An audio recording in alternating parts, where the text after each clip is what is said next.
dan hatiku bergembira dalam Dia, karena perbuatannya amat besar dan suci namanya.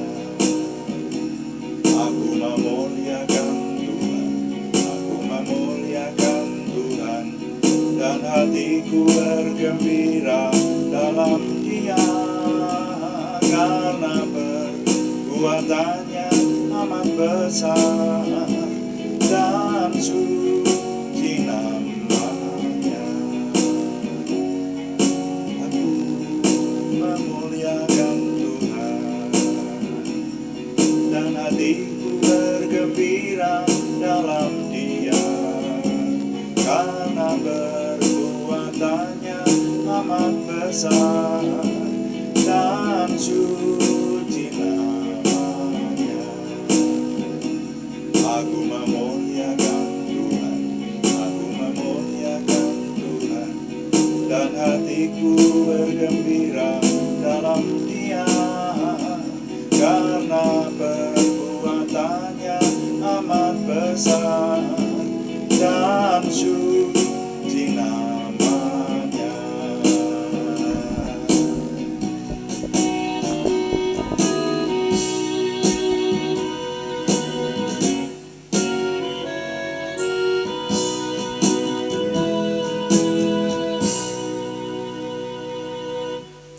Bapak, kami mengucap syukur malam hari ini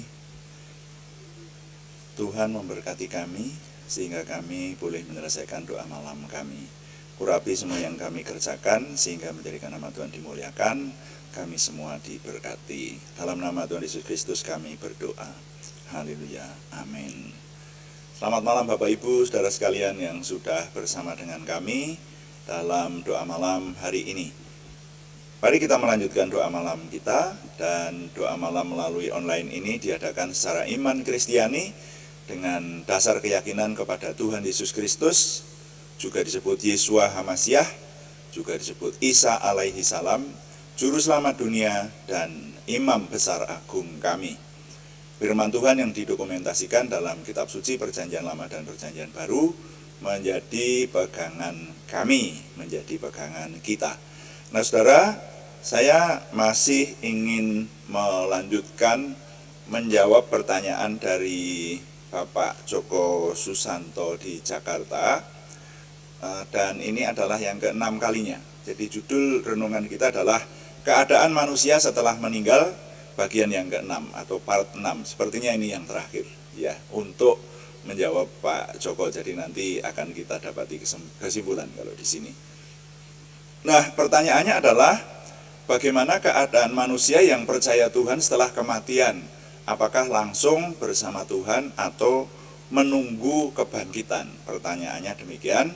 Dan di beberapa doa malam yang lalu, yang 5 kali doa malam, sudah kita dapati beberapa kesimpulan dari beberapa bagian kitab suci yang kita cermati, terutama yang menyangkut tentang kehidupan setelah kematian. Maka fakta-fakta Alkitabiah yang kita dapatkan adalah bahwa setelah kematian manusia itu bukannya habis sama sekali, tetapi masih ada roh yang terus hidup. Dan roh manusia itu ternyata masih akan diberikan tubuh baru, atau yang diistilahkan dengan kebangkitan dari orang mati. Ini menurut firman Tuhan, saudara ya. Kebangkitan ini ternyata ada yang disebut kebangkitan pertama. Ini tidak lain yang dimaksudkan sebagai kebangkitan tahap pertama, atau saya merasa lebih tepat kalau ya memang ini belum lazim disebut, tapi sepertinya gampang dimengerti. Kebangkitan angkatan pertama, seperti itu. Nah, jadi itu saya pakai istilah itu, kebangkitan angkatan pertama, karena nanti ada angkatan kedua. Nah, pada kebangkitan angkatan pertama ini yang dibangkitkan adalah orang-orang yang berkenan kepada Tuhan, yang akhirnya diberi kuasa untuk memerintah bersama Yesus. Bahkan dikatakan di sana akan menjadi raja-raja yang memerintah bersama Yesus, seperti itu.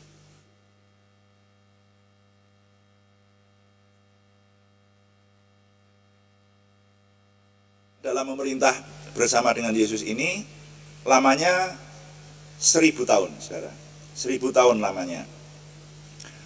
Setelah masa 1000 tahun itu selesai, ada kebangkitan angkatan kedua, yaitu kebangkitan bagi semua yang telah meninggal, baik orang-orang yang benar maupun orang-orang yang tidak benar. Itu kemarin sudah kita cermati ya, saudara ya. Jadi ada ayat-ayatnya yang sudah kita baca itu di Kisah Para Rasul. Pada masa ini semua orang akan menghadap tahta keadilan Tuhan. Semua umat manusia akan diadili oleh Hakim Besar Maha Agung, yaitu Tuhan Yesus Kristus. Nah, untuk itu mari saya ajak saudara membaca Surat 1 Tesalonika pasal 4 ayat 13. Surat 1 Tesalonika pasal 4 ayat 13, firman Tuhan berkata, selanjutnya kami tidak mau, saudara-saudara, bahwa kamu tidak mengetahui tentang mereka yang meninggal, supaya kamu jangan berduka cita seperti orang-orang lain yang tidak mempunyai pengharapan. Karena jikalau kita percaya bahwa Yesus telah mati dan telah bangkit, maka kita percaya juga bahwa mereka yang telah meninggal dalam Yesus akan dikumpulkan Allah bersama-sama dengan Dia.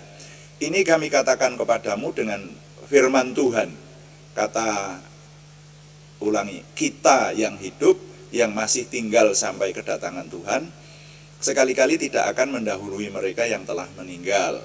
Sebab pada waktu tanda diberi, yaitu pada waktu penghulu malaikat berseru dan sangkakala Allah berbunyi, maka Tuhan sendiri akan turun dari surga dan mereka yang mati dalam Kristus akan lebih dahulu bangkit. Sesudah itu kita yang hidup, yang masih tinggal, akan diangkat bersama-sama dengan mereka dalam awan menyongsong Tuhan di angkasa. Demikianlah kita akan selama-lamanya bersama-sama dengan Tuhan. Karena itu hiburkanlah seorang akan yang lain dengan perkataan-perkataan ini. Nah, sampai di situ pembacaan saya, saudara-saudara sekalian, tentang kedatangan Tuhan. Ini judulnya juga di sana tadi, tentang kedatangan Tuhan. Jadi peristiwa di kitab suci itu dikenal sebagai kedatangan Tuhan Yesus Kristus yang kedua kali.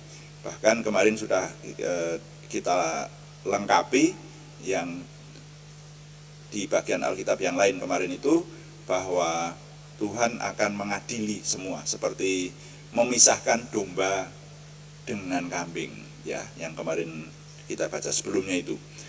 Nah, pada peristiwa itulah yang ditanyakan Pak Joko, apakah orang-orang percaya Tuhan itu akan bertemu Tuhan pada saat itu dan kemudian masuk dalam kerajaan kemuliaan, atau harus menanti sampai pada kedatangan atau pengadilan akhir itu, atau sebelumnya gitu maksud saya. Ya. Jadi tegasnya ya sebelumnya atau menanti hari terakhir kedatangan Tuhan itu. Jadi hari yang Pak Joko mengistilahkan pada saat kebangkitan lah, seperti itu. Nah, kalau kita mencermati bagian dari firman Tuhan yang tadi kita baca di surat 1 Tesalonika, ya, maka di sana dinyatakan bahwa barang siapa percaya kepada Tuhan Yesus Kristus, Tuhan sudah mati dan bangkit kembali dan naik ke surga, dan menjadi murid Tuhan Yesus dengan sungguh-sungguh, percaya dan setia sampai akhir, maka di 1 Tesalonika pasal 4 ayat 14, ya, mulai ayat 13 tadi dikatakan, selanjutnya kami tidak mau, saudara, supaya kamu jangan berduka seperti orang-orang yang tidak punya pengharapan. Kalau orang-orang yang tidak punya pengharapan itu ditinggal meninggal, ya, ditinggal ajal oleh orang-orang yang dikasihi, itu berduka cita. Karena kehilangan, sama sekali hilang, tidak pernah akan ketemu lagi, dirasakan seperti itu oleh orang-orang yang tidak punya pengharapan. Tapi kalau kita yang percaya kepada firman Tuhan, maka firman Tuhan mengatakan bahwa orang yang meninggal dalam Yesus. Nah, jadi orang yang percaya kepada Tuhan Yesus dan sampai mengembuskan napas terakhir, tetap percaya kepada Tuhan Yesus, menjadi murid Tuhan Yesus yang baik, itu diistilahkan di 1 Tesalonika meninggal dalam Yesus. Nah, orang yang meninggal dalam Yesus itu dinyatakan oleh firman Tuhan itu bahwa rohnya akan dikumpulkan Tuhan bersama-sama dengan Tuhan sendiri. Begitu loh. Jadi rohnya tidak kemana-mana, tidak tersesat, tapi dikumpulkan bersama-sama dengan Tuhan. Lalu pada bagian Alkitab yang lain Tuhan Yesus menyatakan waktu Tuhan disalib dan kita ingat dengan dua penjahat di kiri kanannya juga disalib. Penjahat yang satu mengolok-olok, tapi yang satu itu rendah hati, seperti itu. Anda baca nanti di Lukas pasal 23 ayat 42 sampai 43. Nah, ini penjahat yang satu itu kan mengolok-olok ya, katakanlah, Yesus kalau katanya engkau menghidupkan orang mati, istilahnya gitulah kalau dengan bahasa saya mungkin ya. Engkau banyak menolong orang, sekarang tolonglah dirimu sendiri dan kami gitu. Tapi yang satu memarahi kawannya yang sama-sama penjahat itu. Kalau kita ini penjahat berdua itu maksudnya itu layak menerima hukuman semacam ini. Tapi orang ini tidak layak karena ini adalah orang benar ya. Itu kira-kira kalau dengan bahasa saya. Lalu orang itu berkata, Yesus ingatlah akan aku apabila engkau datang sebagai raja. Nah ini yang sering saya katakan bahwa penjahat ini sudah bertobat saudara. Dan dia memiliki pandangan yang rohani banget. Kalau yang satu itu jasmani banget. Yang satu menyampaikan supaya Tuhan Yesus kalau bisa katanya Maha Sakti itu tolong dirimu sendiri dan kami dilepaskan dari penderitaan ini. Tapi penjahat yang satu itu sepertinya sudah menerima keadaan. Ya sudah, kita ini memang sudah layak dihukum semacam ini. Jadi rupanya di dalam penjara kemungkinan dilayani oleh rohaniwan atau ulama mungkin waktu itu. Lalu orang ini memiliki pandangan rohani yang luar biasa. Karena logikanya kan Tuhan Yesus sama penjahat itu dua-duanya akan mati hari itu. Tidak bisa lepas karena sudah di atas kayu salib dan dijaga oleh prajurit Romawi. Tidak mungkin lepas, harus mati, pasti mati. Lah kok dia berkata, Yesus ingatlah akan aku kalau engkau datang sebagai raja. Raja apa? Mau mati kok. Mau jadi raja apa coba? Raja di kuburan. Enggak mungkin. Tapi penjahat ini rupanya punya pandangan rohani yang cukup luas. Jadi dia pikirannya adalah pikiran rohani, saudara.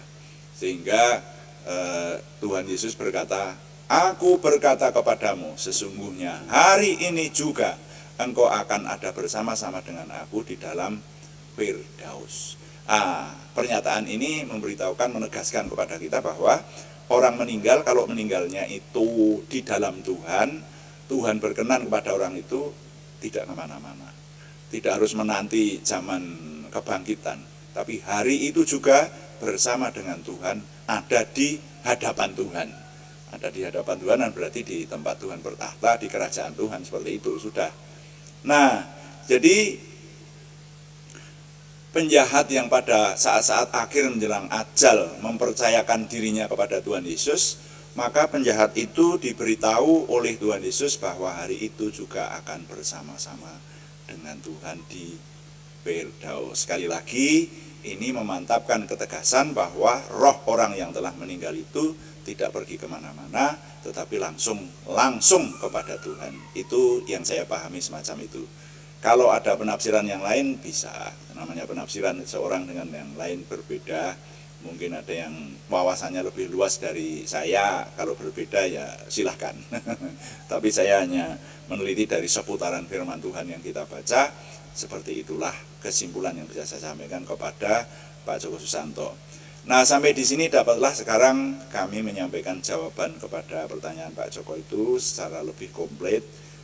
Kalau pertanyaannya tentang orang percaya Tuhan yang telah meninggal, nah ini telah kita jelaskan tentang kebangkitan orang mati angkatan pertama sampai angkatan kedua dan seterusnya kemarin. Kemudian pertanyaan mengenai apakah orang yang telah meninggal itu rohnya langsung bersama Tuhan atau menanti kebangkitan, maka jawabannya adalah langsung bersama Tuhan. Dengan demikian selesailah tugas saya dalam memberikan jawaban semampu saya atas pertanyaan Pak Joko Susanto di Jakarta. Terima kasih kepada Pak Joko yang sudah menyampaikan pertanyaan yang baik, dan dengan demikian maka mewarnai setidaknya 6 kali doa malam hari ini. Saya tetap mengharapkan saudara-saudara menyampaikan pertanyaan berikutnya, pertanyaan tentang hal-hal rohani, tentang Alkitab.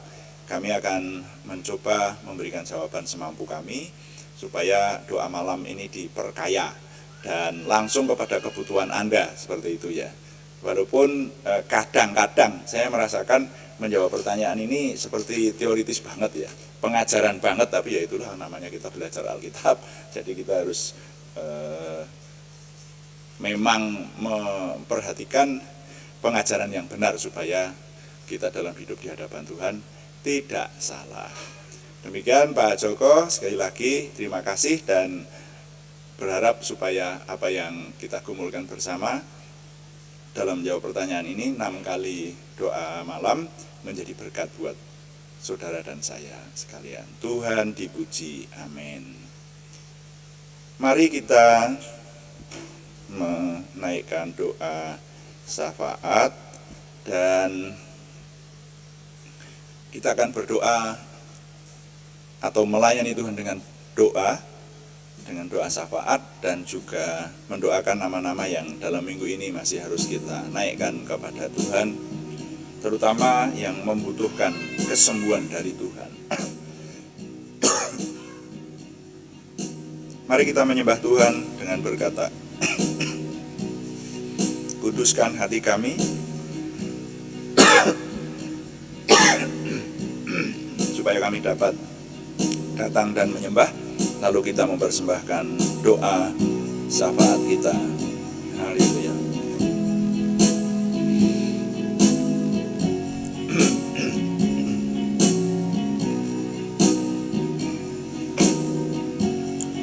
Kuduskan tempat ini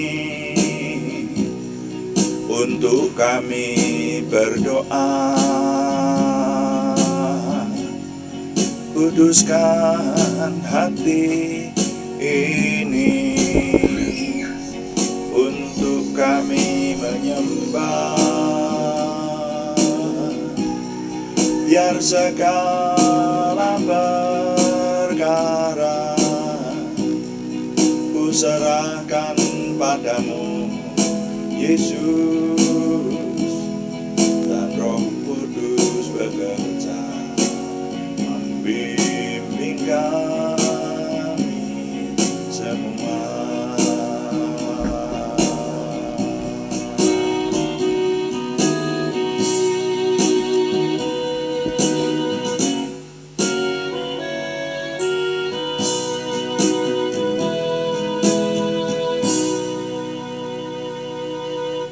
Bapa, kami mengucap syukur untuk doa malam hari ini.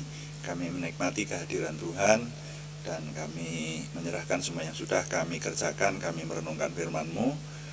Terima kasih untuk pertanyaan dari Bapak Joko Susanto yang sudah mewarnai doa malam beberapa kali terakhir ini, dan kami menyerahkan semua yang sudah kami cermati. Tuhan menolong kami oleh pertolongan Roh Kudus yang dominan, membawa kami kepada kesempurnaan Tuhan. Kami berdoa secara khusus untuk Pak Joko Susanto. Tuhan memberkati pekerjaannya di Jakarta, dan bahkan informasi yang kami terima sering pulang balik Jakarta dan rumah yang jauh dari Jakarta. Tetap Tuhan sertai baik keluarga yang ada di tempat jauh maupun Pak Joko, semuanya ada dalam damai sejahtera Tuhan. Terima kasih Bapak. Kami berdoa syafaat untuk bangsa dan negara kami, mohon Tuhan yang memberikan kesejahteraan, dan juga kami berdoa untuk semua yang kami kerjakan. Kami mohon Tuhan yang menyempurnakan sesuai dengan kemurahan Tuhan kepada kesempurnaan ke arah Tuhan sendiri. Terima kasih Bapa di surga. Sekarang kami berdoa untuk saudara kami yang sangat membutuhkan kesembuhan dari Tuhan. Kami berseru dalam nama Tuhan Yesus Kristus, Yeshua HaMasyiah Tuhan, memberikan kesempurnaan kesembuhan kepada saudara kami Aryati Wirawan, saudara kami Arnis Diawati, saudara kami Budi Suswanti, saudara kami Yohanes Sutarman, saudara kami Kadiat yang ada di rumah sakit di Purwodadi semuanya, dan juga untuk saudara kami anak Alek Yohan Wibowo di Salatiga, saudara kami Suprianto di Salatiga, saudara kami Siti Rondiah dan saudara kami Cahyani Bagiowati di Semarang, saudara kami Tumbur Nainggolan di Kudus, saudara kami Kristi Ningsih Joko Widodo di Yogyakarta, dan saudara kami Agung Setiawan yang ada di rumah sakit di Semarang. Kami mohon Tuhan yang menjamah mereka, bahkan nama-nama yang belum kami sebutkan lagi, tetapi nama-nama yang belum disebutkan tetapi bersama dengan kami saat ini mengharapkan kesembuhan dari Tuhan. Kami mohon Tuhan yang memberikan kesembuhan sempurna. Juga kami menyerahkan pergumulan yang lain selain kesembuhan, yaitu pergumulan dari saudara kami Sri Purwati dan saudara kami Yohana Asri Sabtor ini. Kami mohon Tuhan yang menjawab doa, memberikan terobosan baru, memberikan jalan keluar, sehingga pertolongan Tuhan nyata buat kami. Terima kasih, kami mohon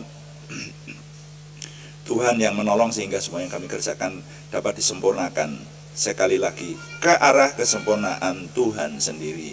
Terima kasih Bapak, kami mengucap syukur dan kami berterima kasih setiap hari Tuhan memberikan kepada kami kemampuan untuk semakin mengenal Tuhan, juga memiliki percaya diri, antusiasme, optimisme untuk semangat dan bergairah menyambut masa depan kami bersama dengan Tuhan meraih kemenangan.